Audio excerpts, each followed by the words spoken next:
The rain fell in relentless sheets, hammering the cracked pavement of Willow Creek's backstreets like a judgment from the heavens. Ethan Carter, barely 19, stood trembling beneath a dim street lamp, his thin jacket soaked through, clinging to his skin like a second layer of shame. His father's words still burned in his ears. "No son of mine will live like that. Get out." He'd known it was coming. The moment he'd sat across from his father at the kitchen table, his voice shaking as he admitted he was gay, Ethan had seen the storm brewing in John Carter's eyes. The man who'd taught him to throw a baseball, who'd cheered at his high school track meets, had stood up, face red with fury, and pointed to the door. "You're no longer my son," he'd said, his voice cold as the rain now drenching Ethan's world.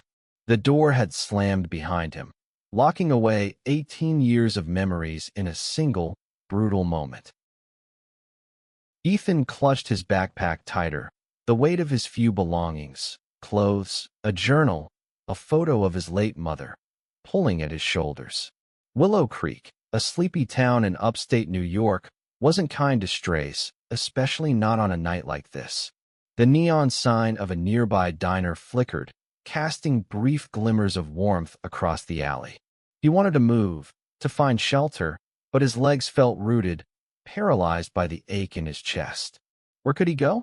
His friends, mostly tied to his father's church, had already started pulling away when rumors about Ethan's choices began to spread. His mother, the only one who might have understood, had passed 2 years ago, leaving him to face John's rigid world alone. A shadow moved at the edge of the alley, and Ethan's heart jumped. He squinted through the rain, expecting trouble, maybe one of the town's rougher kids looking to pick a fight. Instead, a man stepped into the light, his face half hidden under a hood. He was older, maybe in his late 30s, with a weathered coat and eyes that seemed to carry their own kind of storm. "You okay, kid?" the man asked, his voice low but steady, cutting through the rain's roar. Ethan flinched, unsure whether to trust the stranger. "I'm fine," he lied, his voice barely audible. The man tilted his head, studying Ethan like he could see the weight of the night pressing down on him. "You don't look fine. Name's Marcus. Come on, let's get you out of this mess." He gestured toward the diner, its warm glow a beacon in the dark. Ethan hesitated. Every instinct screamed to stay guarded, but the cold was seeping into his bones, and Marcus's voice held a kindness he hadn't heard in weeks. "I don't have any money," Ethan admitted, his cheeks burning despite the chill. Marcus shrugged, a small smile breaking through. "Didn't ask for any. Come on." Inside the diner, the smell of coffee and fried onions wrapped around Ethan like a blanket.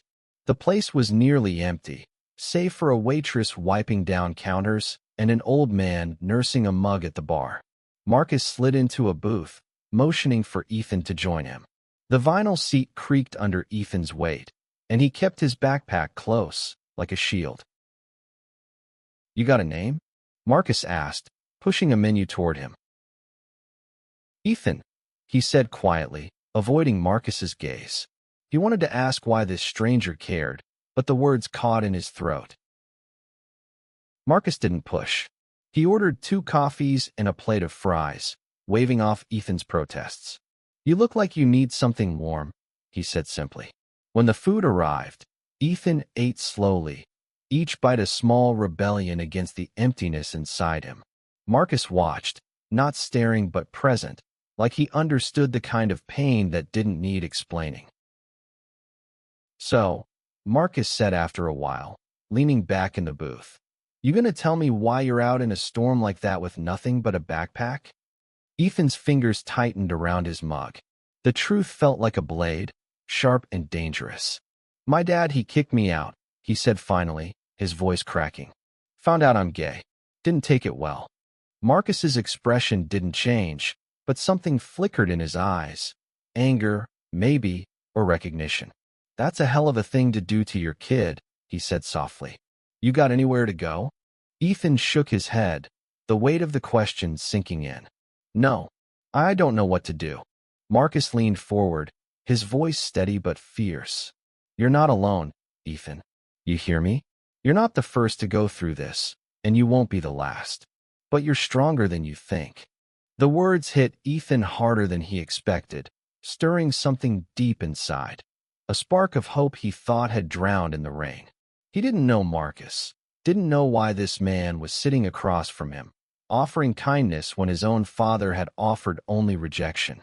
But in that moment, in the warmth of the diner, Ethan felt seen. Marcus paid for the meal, leaving a generous tip for the waitress. "I've got a place nearby," he said as they stood. "It's not much, but it's dry. You can crash there tonight, figure things out in the morning." Ethan wanted to argue, to say he could handle it on his own, but the truth was he couldn't. "Not tonight." "Why are you helping me?" he asked, his voice barely above a whisper. Marcus paused, his eyes distant for a moment. "Because someone helped me once," he said, "and I promised I'd pay it forward." As they stepped back into the rain, Ethan followed Marcus, the stranger's words echoing in his mind. The night was still cold, still cruel, but for the first time in hours, Ethan didn't feel entirely alone. Somewhere in the storm, a thread of connection had formed, fragile but real, pulling him towards something he couldn't yet name. Marcus's apartment was a small, cluttered space above a laundromat, the kind of place that smelled faintly of detergent and old books. The walls were lined with shelves, stuffed with novels, history texts, and a few framed photos of people Ethan didn't recognize. A worn couch sat in the corner, draped with a quilt that looked handmade. It wasn't much, but to Ethan, it felt like a sanctuary from the storm outside. "Make yourself at home," Marcus said, tossing his coat over a chair. He pointed to the couch. "That's yours for tonight. Bathroom's down the hall if you want to dry off." Ethan nodded, still clutching his backpack. He felt out of place, like an intruder in someone else's story. But Marcus moved with an easy confidence, brewing coffee in a battered pot and setting out a towel and a dry shirt for Ethan. The shirt was too big, but it was warm, and Ethan changed in the bathroom, catching his reflection in the cracked mirror. His eyes were red, his face pale, but there was something else there too, a flicker of defiance, a refusal to break. Back in the living room, Marcus handed him a mug. "So, Ethan," he said, settling into an armchair, "what's your next move?" Ethan stared into his coffee, the question looming larger than the room. "I don't know," he admitted. "I was supposed to start community college next month, but my dad was paying for it. I've got nothing now." Marcus nodded, like he'd heard this story before. "You got a job? Any savings?" "A little," Ethan said. "I worked at the hardware store last summer, saved a couple $100, but it's not enough to live on." "It's a start," Marcus said. "You're young, Ethan. You've got time to figure this out. But you need a plan, and you need people in your corner." Ethan's throat tightened. "I don't have anyone," he said, the words spilling out before he could stop them. "My mom's gone. My dad, you saw what he did. My friends, they're not really my friends anymore." Marcus leaned forward, his gaze steady. "You've got me," he said simply, "and I'm not going anywhere until you're back on your feet." Ethan didn't know how to respond. Gratitude warred with suspicion, but Marcus's sincerity was hard to doubt. They talked for hours, the rain a steady drumbeat against the windows. Marcus shared bits of his own story, not much, but enough for Ethan to piece together a picture. Marcus had grown up in a town not unlike Willow Creek, had faced his own struggles as a black gay man in a world that wasn't always kind. He'd built a life here, working as a counselor at a local youth center, helping kids who'd been chewed up and spit out by their families or their towns. "You remind me of me," Marcus said at one point, a wry smile on his face. "Stubborn, scared, but too proud to admit it." Ethan laughed, the sound surprising him. It was the first time he'd laughed in days. "I'm not stubborn," he said, but the words felt hollow. He was stubborn, stubborn enough to come out to his father, knowing it might cost him everything. As the night wore on, Marcus pulled out a spare blanket and set up the couch for Ethan. "Get some sleep," he said, We'll figure out the rest tomorrow. Ethan lay awake long after Marcus had gone to his room, staring at the ceiling. His mind churned with memories of his father's anger, his mother's gentle voice, the way the town's whispers had grown louder over the past year. But there was something else too. The warmth of Marcus's apartment, the weight of the quilt, the promise of a tomorrow that didn't feel entirely hopeless. The next morning, Marcus was up early, cooking eggs in a skillet that looked older than Ethan. Got a plan for today? Marcus said over breakfast. There's a youth center a few blocks from here.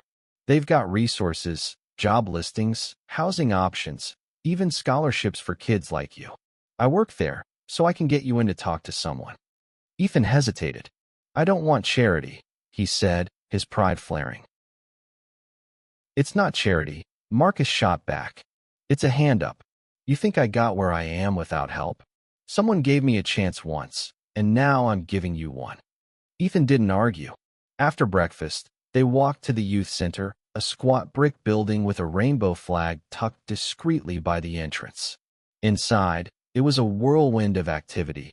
Kids laughing, counselors rushing around, posters advertising support groups and job fairs. Marcus introduced Ethan to a woman named Lila, a counselor with a sharp wit and a warm smile. She listened as Ethan haltingly explained his situation, her eyes kind but unflinching. We've got options, Lila said, pulling out a binder filled with resources. There's a shelter nearby that's safe for LGBTQ kids, and we can look into emergency funding for college. But first, let's get you stable. Stable. The word felt foreign to Ethan, like a language he'd forgotten how to speak. But as Lila talked him through job applications and housing forms, he felt a spark of possibility. Marcus stayed close, chiming in with advice, his presence a steady anchor. By the end of the day, Ethan had a lead on a part-time job at a local bookstore and a temporary bed at the shelter. It wasn't much, but it was a start. As they left the center, Marcus clapped a hand on Ethan's shoulder. You did good today, he said. Keep showing up, and you'll be okay. Ethan nodded, his chest tight with something he hadn't felt in a long time. Hope. But as they walked back through Willow Creek's quiet streets, a familiar truck roared past, his father's. John Carter's eyes locked on Ethan's for a fleeting moment, cold and unyielding, before the truck disappeared around a corner. The weight of that gaze settled over Ethan like a storm cloud, threatening to drown the fragile hope he'd found. The bookstore job was a lifeline, fragile but real. Ethan started the following week, shelving novels and ringing up customers at Pages and Brew, a cozy shop tucked between a bakery and a thrift store. The owner, Miss Harper, was a no-nonsense woman in her 60s who seemed to sense Ethan's story without asking too many questions. Work hard, and we'll get along fine, she'd said, handing him an apron. Ethan threw himself into the job, grateful for the distraction and the small but steady paychecks. Marcus checked in often, dropping by the bookstore with coffee or dragging Ethan to the youth center for support group meetings. Ethan resisted at first, wary of sharing his pain with strangers, but the group surprised him. There was Jamie, a trans teen with a quick laugh and a knack for poetry, Sarah, a quiet lesbian who'd been disowned by her family, and others, each carrying their own scars. They didn't judge, didn't pry, just listened, their stories weaving a tapestry of resilience that made Ethan feel less alone. Still, the weight of his father's rejection lingered. Ethan saw John around town sometimes, at the gas station, the grocery store, always at a distance, always with that same cold stare. Each encounter was a knife to the chest, a reminder of the home he'd lost. He wondered if his father ever regretted that night, if he ever thought about the son he'd thrown out into the rain. But John never approached, never spoke, and Ethan didn't have the courage to bridge the gap. One evening, after a long shift at the bookstore, Ethan sat with Marcus at the diner where they'd first met. The rain had stopped days ago, but the memory of that night clung to Ethan like damp clothes. You ever think about forgiving him? Marcus asked, stirring sugar into his coffee. Ethan's jaw tightened. He doesn't deserve it, he said, his voice sharp. He made his choice. Marcus nodded, his expression unreadable. Maybe, but holding on to that anger. It's like carrying a weight you don't need. Doesn't mean you let him back in. Just means you let yourself move on. Ethan didn't respond, but Marcus's words stuck with him, burrowing into the cracks of his resolve. He didn't want to forgive his father. Not yet, maybe not ever. But he was tired of the anger, the way it colored everything. He wanted to feel something else, something lighter. That lightness came unexpectedly, in the form of a customer at the bookstore. His name was Lucas, a college student with tousled hair and a smile that made Ethan's heart stutter. Lucas came in every few days, browsing the fiction section and making small talk that left Ethan flustered. One afternoon, Lucas lingered at the counter, holding a copy of Giovanni's Room. "You read this?" he asked, his eyes bright with curiosity. "Yeah," Ethan said, his cheeks warming. "It's intense, but good." Lucas grinned. "Thought so. You've got that look, like you get it." He hesitated, then added, "I'm grabbing coffee across the street later. Want to join me?" Ethan froze, his mind racing. Was this a date? A friendly gesture? He hadn't let himself think about romance, not since his world had unraveled. But something about Lucas's easy confidence, his warmth, made Ethan want to say yes. "Sure," he said finally, his voice barely steady. "I get off at 6. The coffee date was awkward at first, both of them stumbling over words, but Lucas's laugh was infectious, and soon Ethan found himself talking, really talking, for the first time in months. He told Lucas about his love for running, his dream of studying literature, even a little about his mom. He didn't mention his father, not yet, but Lucas seemed to sense the gaps in his story, offering quiet understanding instead of questions. As weeks passed, Ethan and Lucas grew closer, their coffee dates turning into walks through the town's small park, then dinners at the diner. Lucas was out and proud, a contrast to Ethan's cautious steps into his identity. "You don't have to hide who you are," Lucas told him one night, their hands brushing as they walked. "Not with me." Ethan wanted to believe him, but fear lingered. Willow Creek wasn't openly hostile, but it wasn't welcoming either. He'd heard the whispers at the bookstore, seen the sidelong glances from old church friends. Coming out had cost him his family. He wasn't sure he could afford to lose anything else. Still, Lucas was a light in the dark, and Ethan clung to that. He started spending more time at the youth center, too, finding a rhythm between work, support group, and Lucas's quiet encouragement. Marcus noticed the change, teasing Ethan about his new friend, but always with a proud glint in his eye. One night, as Ethan left the bookstore, he saw his father's truck parked across the street. John was inside, watching him. Ethan's heart pounded, a mix of anger and longing. He wanted to march over, demand answers, but his feet wouldn't move. Instead, he turned away, heading toward Lucas's apartment, where warmth and laughter waited. But the weight of his father's gaze followed him, a reminder that some wounds hadn't healed. The shelter was temporary, but Ethan made it his own, decorating his small corner with books from the bookstore and a photo of him and Lucas at the park. He was saving money now, enough to start dreaming about an apartment, maybe even college. Marcus helped him apply for scholarships, and Lila connected him with a mentor at the community college.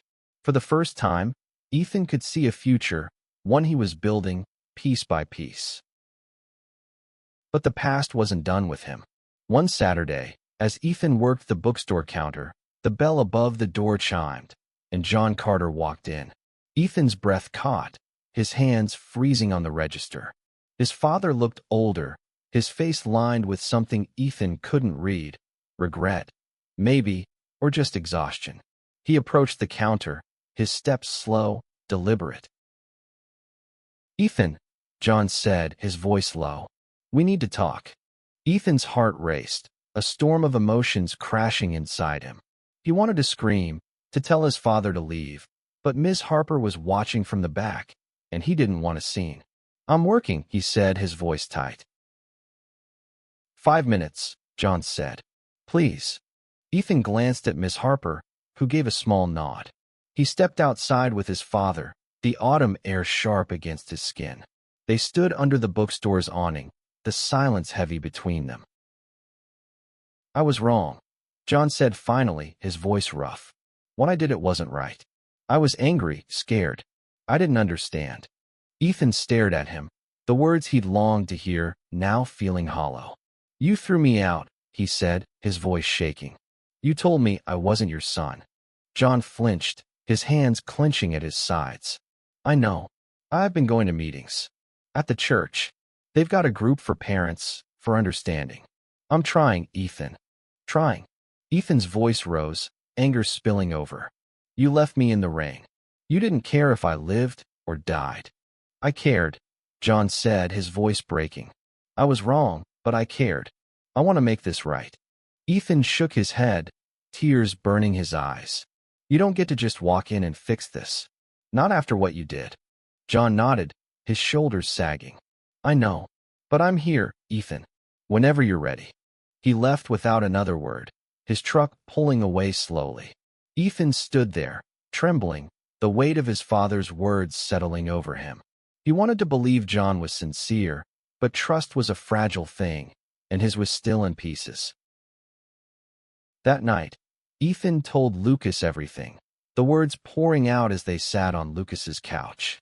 Lucas listened, his hand warm around Ethan's. "You don't have to forgive him," Lucas said.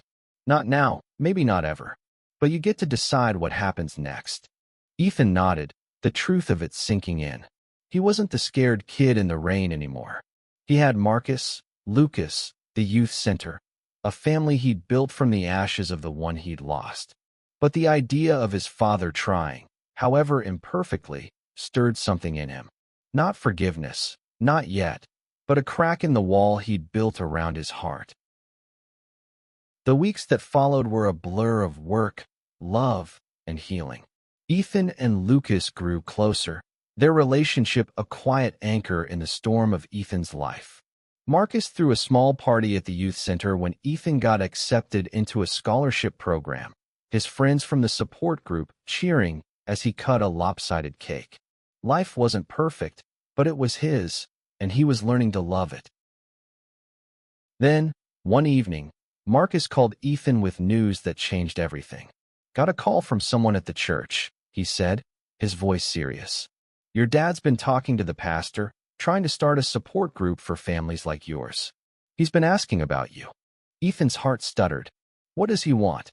"To see you," Marcus said. "He's not pushing, but he's there. I think he's trying to show you he means it." Ethan didn't know what to feel. Part of him wanted to run to his father, to rebuild what they'd lost. But another part, the part that still felt the rain on his skin, held back. He thanked Marcus and hung up, his mind spinning. That night, he lay awake in the shelter, Lucas's words echoing in his head. "You get to decide what happens next." For the first time, Ethan realized that was true. His father's choices had shaped his past, but his future was his own. Winter settled over Willow Creek, blanketing the town in snow. Ethan moved into a small apartment with Lucas, a cramped but cozy space they filled with secondhand furniture and shared dreams. The bookstore job became full-time, and Ethan enrolled in community college, his scholarship covering most of the tuition. Life was far from perfect, but it was good, better than Ethan had dared hope that night in the rain. He saw his father again at a town festival, a crowded affair with lights strung across the main square. John was volunteering at a booth for the church's new family support group, handing out flyers with a nervous smile. Ethan watched from a distance, Lucas's hand steady in his. "You okay?" Lucas asked. Ethan nodded, his chest tight. "Yeah, I think I need to do this." He approached the booth alone, his heart pounding. John looked up, surprise flickering across his face. "Ethan," he said, his voice soft. "You came." "I heard about the group," Ethan said, his tone guarded. "Marcus told me." John nodded, setting down a stack of flyers. I'm trying to understand, he said. I know I hurt you. I'll carry that for the rest of my life. But I want to be better. For you. For others like you. Ethan studied his father, searching for the man who'd thrown him out. He wasn't there, not entirely. This John was softer, humbler, but the scars he'd left were still raw. I don't know if I can forgive you, Ethan said honestly. But I'm here. That's something. John's eyes glistened, and he nodded. It's more than I deserve. They talked for a while, haltingly at first, then with a tentative ease. John shared stories of the support group, of parents learning to love their kids again. Ethan talked about college, Lucas, the life he was building. It wasn't reconciliation, not yet, but it was a step, a fragile bridge over a chasm of pain. As Ethan walked back to Lucas, he felt lighter, like he'd set down a piece of the weight he'd carried for so long.